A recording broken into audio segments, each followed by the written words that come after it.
अस्सलाम वालेकुम जैमनाई, क्या हाल है आपका। मैं आपका एस्ट्रोलॉजर अजमल रहीम। आपका ये हफ़्ता 31 मई से लेके 6 जून के दरमियान कैसा होगा, और उम्मीद है कि जो आपका इतवार गुजरा होगा बहुत ही एक्टिव और बहुत ही मज़ेदार गुजरा होगा। जैसे कि मैंने बताया था कि 30 तारीख को आप रूहानी तौर पे बहुत चार्ज होंगे। नाइन्थ का लॉर्ड नाइन्थ के हिस्से में ही बैठा है, तो लिहाजा आप बहुत ही कह लें कि एक्टिव होंगे।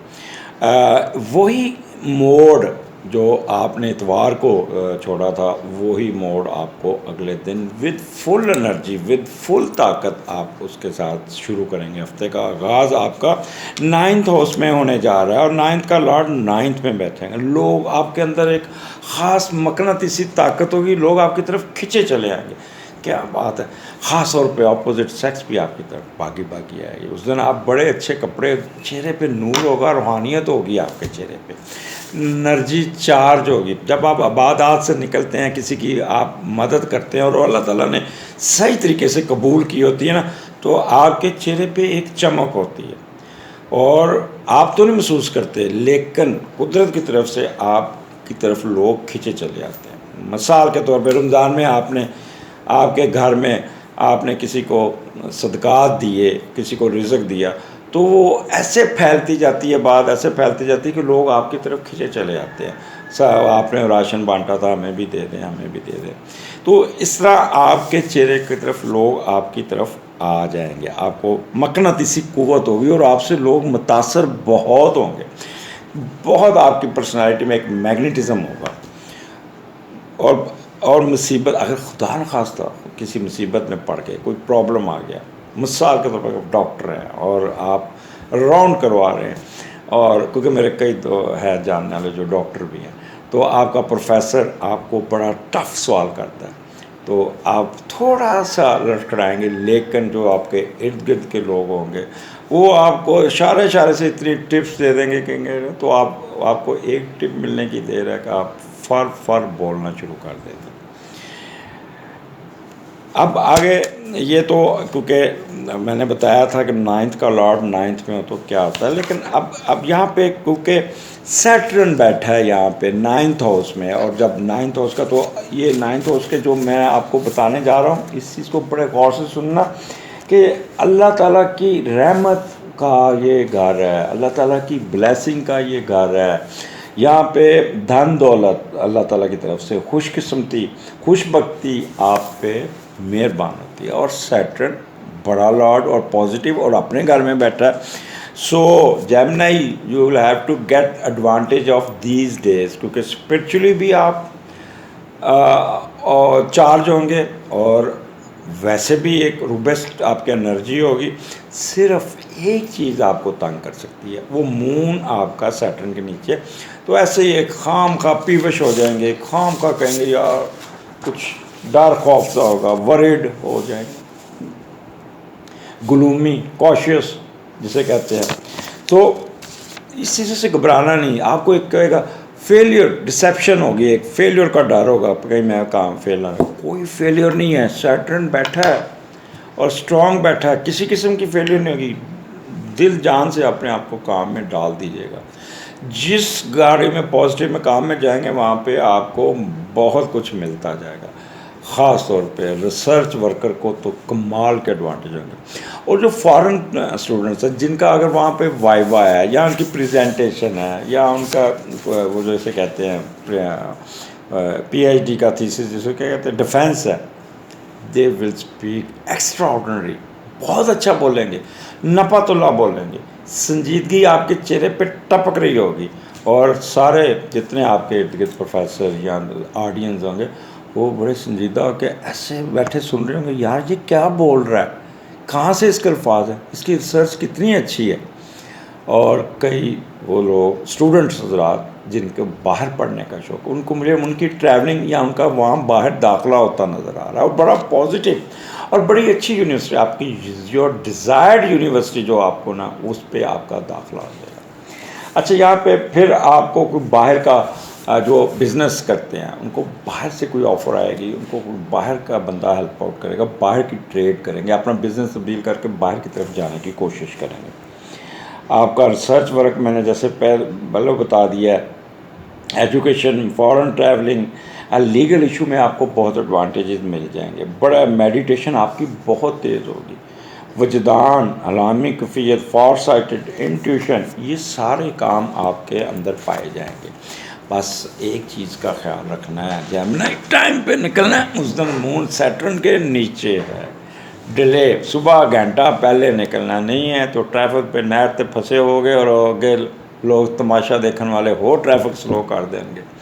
तो आपने उस दिन कोशिश, अगर आपने 8 बजे वहाँ पहुँचना है तो आप 7, पौने 7 बजे निकल जाएँ और सेफ़ रखिएगा। एयरपोर्ट पे ख़ास तौर जाने से पहले आपने घंटा 1.5 घंटा पहले निकला नहीं तो फ़्लाइट मिस हो सकती है, क्योंकि कोई ना कोई ये डिले का लॉर्ड है और मून साथ बैठा तो ये ट्रैफिक में फंसने के चांस है। मुझे तो उस दिन इशारे सारे बंद मिलते हैं, ट्रैफिक फंसी होती है, कोई ना कोई मोटर साइकिलिस्ट जो दरमियान में ऐसे घूमता हुआ जो खुद ऑफ़र कर रहा था, आओ मेरे बच्चे साथ बैठे हैं, मेरी बीवी साथ बैठी है, मुझे टक्कर मारो मैं गिरूं।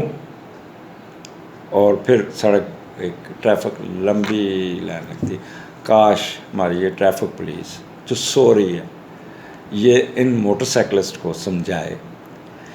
90% मोटरसाइकिलिस्ट के पास लाइसेंस नहीं है, बच्चे चला रहे हैं और nobody is asking them. खुदा दा खौफ करो, क्यामत वाले दिन जो ट्रैफिक का हैड होएगा ना, ये अल्लाह मियाँ ने कन्न फड़ाए होने उत्थे और एक फरिश्ते की ड्यूटी लानी कि जुत्तियाँ मारो कि इसकी वजह नाल, इसकी वजह से ये इतने एक्सीडेंट हुए हैं और ये लोग मर रहे हैं।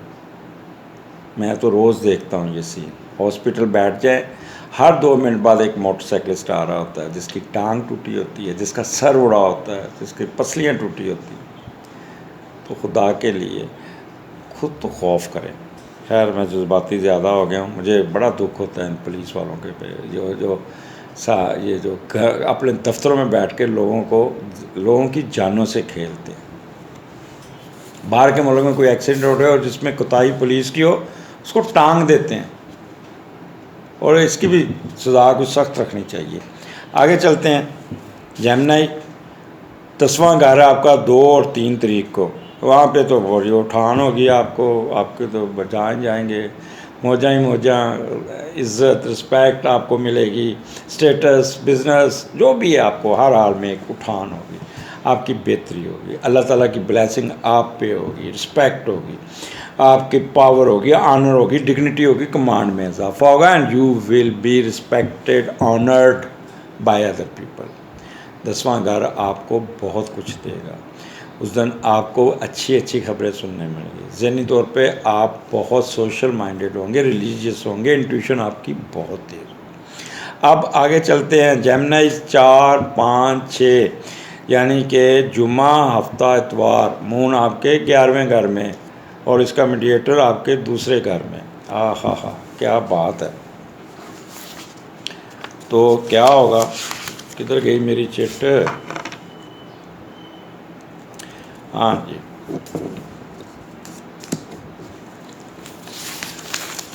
तो 11वें घर का दूसरे घर में, तो यहाँ पे आपके बुज़ुर्ग आपकी हेल्प करते नज़र आ रहे हैं, बड़े आपकी हेल्प करते हैं, उनकी वसातत से, उनकी मदद से, उनकी गाइडेंस से, उनके क्या कहते हैं हेल्प से आप बहुत ही अपने बिज़नेस को उठा लेंगे, अपने वर्क प्लेस को उठा लेंगे, उन पे आप पे रहमत आ जाएगी। बड़े बहन भाइयों की आप मदद करते नज़र आ रहे हैं, उनकी माशी आपके बड़े बहन आपके माशी मामलात में आपके साथ भी खड़े होंगे, आपकी हेल्प आउट भी करेंगे और आपको उस दिन आपके अकाउंट पैसे आएंगे, आप अपने अकाउंट में जमा कराते जाएंगे, खर्चेंगे नहीं। आप अपने बहन भाइयों के अकाउंट में भी पैसे जमा कराएंगे ताकि उनके अखराजात पूरे होते जाएं। ये भी आपका अच्छा। और आपने यहाँ पे एक करना है कि अपने यानी कि जो गरीब रिश्तेदार हैं ये उनका भी ख्याल करना है। कुछ बुज़ुर्ग आपने गरीब कहते हैं जो हेल्प होती है वो घर से शुरू होती है, फिर हमसायों की, फिर बाहर की। तो आपने पहले इर्द गिर्द खुद देखना है और यहाँ पे आपकी एनर्जी बहुत अच्छी होगी, बहुत बेहतर होगी। बड़ों के साथ आपके कोई ना कोई उस दिन एक चीज़ याद रखिएगा, आपकी कोई ना कोई होश पूरी होगी, कोई ना ख्वाहिश पूरी होगी। डंके के चोट पे, डंके के चोट पे, ये नहीं मैं चोर नहीं कहा, मेरी थोड़ी सी लौरी उर्दू आ जाती है।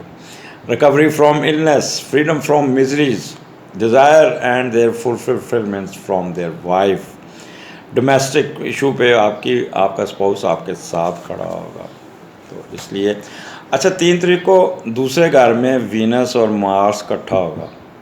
अपोजिट सेक्स आप पे बड़ी लाइनें मारेंगे, एक अंदर आपके अंदर एक अट्रैक्शन आ जाएगी बहुत ज़्यादा, और बहुत एनर्जी होगी, और ख़ुद भी लाइनें मारेंगे, इसलिए थोड़ा सा कंट्रोल करके चलिएगा। आखिर पे मैं राहु काल के बारे में फिर रिपीट कर दूं कि मुझे पिछली दफ़ा बहुत फीडबैक आया, और उसमें मेरा सैटरडे जो था ना वो रह गया था, तो लोगों ने मुझे बड़ा कहा कि सैटरडे का भी बताएं।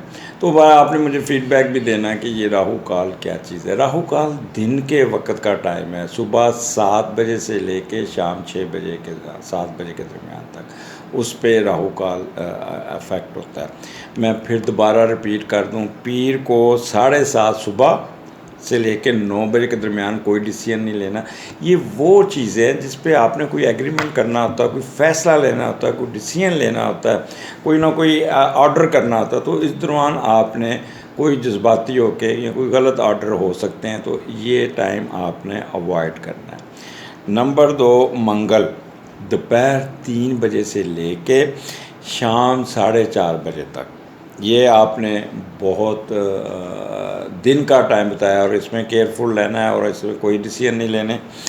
बुध को 12 बजे दोपहर से 1:30 बजे के दरमियान ये राहु का पीरियड है। जुमेरात को 1:30 बजे से 3 बजे के दरमियान, और जुम्मा को 10:30 बजे से लेके 12 बजे के दरमियान वाला पीरियड ऐसा है जिस पे राहु काल शुरू होता है। हफ्ता पिछली दफ़ा मिस कर गया था, सुबह 9 बजे से लेके 10:30 बजे तक के दरमियान का ऐसा जो है वो आपके लिए राहु काल का पीरियड है, इस पे आपने मुतात रहना है। एंड इतवार 4:30 बजे से 6 बजे के दरमियान। So my viewers, I hope इस पे आप अमल किया, आप ख़ुद भी एक्सपेरिमेंट किया करें, क्योंकि आप यू नो एस्ट्रोलॉजी, एंड अब आप वो चीज़ नहीं है कि आपको कोई बंदा बेवकूफ़ बना दे और आपको हाउ नो आप में क्रिएट हो चुकी है। वो अलग बात है कि पूरा इल्म सीखने के लिए एक वक्त चाहिए, जगह चाहिए, और ये सारा कुछ, इसलिए आप ख़ुद भी इस पे एक्सपेरिमेंट किया करें। आखिर पे मुझे आपने इजाज़त देनी है, और आपके फ़ीडबैक का और आपके एनालिसिस का मुझे इंतज़ार रहेगा। आखिर पे फिर रिक्वेस्ट करूँगा कि मेरे चैनल को सब्सक्राइब ज़रूर कीजिएगा इससे, और उस पर आइकॉन बेल भी दबाइएगा, क्योंकि अब मैं व्हाट्सएप के ज़रिए भेजना छोड़ दिया, अब ख़ुद ही आपको ये फ़ीडबैक पहुंच जाया करेगा। जब आप बेल कॉन दबाते हैं ना, तो ऑटोमेटिकली ये आपके इनबॉक्स में प्रोग्राम आ जाता है। तो अगले हफ्ते फिर मुलाकात होगी, मुझे इजाज़त दीजिए, अल्लाह हाफ़िज़।